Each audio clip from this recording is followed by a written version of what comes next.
Aaron, une fois lavé, fut revêtu de ses saints vêtements, vêtements de gloire et de beauté. Exode 28, 2.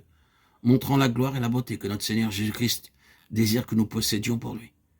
Ces vêtements sont décrits dans Exode chapitre 28. Il devait tout d'abord mettre une tunique de fin lin blanc, par-dessus celle-ci une robe bleue, en bas de laquelle se trouvaient des grenades bleues, pourpres, écarlates, sur tout le tour de la bordure entremêlée de clochettes d'or.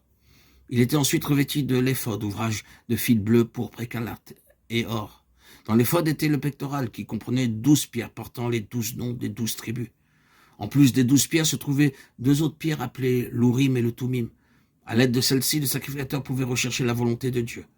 Sur les épaules se trouvaient également 2 pierres d'onyx portant également les noms des 12 tribus dans l'ordre de leur naissance. La tiare était ensuite posée sur sa tête et sur elle la lame d'or portant les mots « Sainteté à l'Éternel ».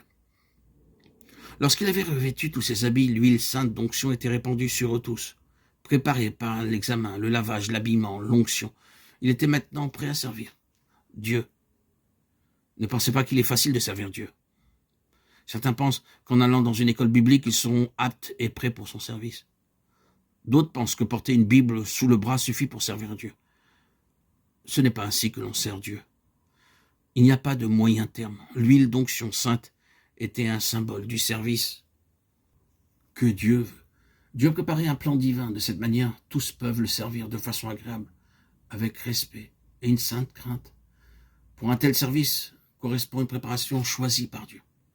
Mais notez ceci, avant que l'huile ne puisse être répandue sur Aaron, elle devait l'être sur le tabernacle, l'arche, la table des parfums et l'autel, puis en dernier lieu sur Aaron, Lévitique 8, 10, 12. En d'autres termes, le service du sacrificateur était pour l'édification du sanctuaire. Le parfum de l'huile d'onction devait se trouver partout. Aaron ne servait pas seulement un homme ou une tribu, il était au service de toute la nation. Remarquez encore que l'huile parlait d'un service qui ne pouvait être accompli que dans les limites du sanctuaire seul. Vous dites, il y a tant de constructions et d'institutions qui ont été bâties par des personnes dévotes et qui accomplissent un bon travail. Quel est votre sentiment à cet égard? Ont-ils tort? Je vous pose la question, votre service est-il consacré au sanctuaire de Dieu? S'il ne l'est pas, il ne peut pas fructifier.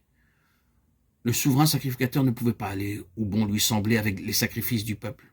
Il aurait pu dire, j'offrirai des sacrifices dans cette tente d'hommes, ou dans ce lieu-ci, ou bien dans celui-là.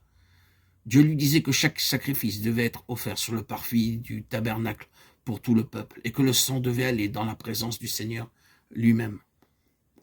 De même, seul le service qui porte de l'accroissement à l'Église de Dieu est agréé de lui.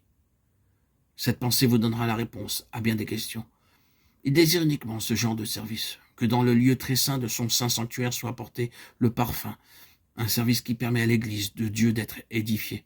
Il ne s'agit pas seulement de l'Église de Dieu dans une ville, en Asie, en Europe, aux Indes, mais l'Église dispersée dans le monde et à travers tous les âges. Un tel service exigera beaucoup de souffrance et beaucoup de sacrifices.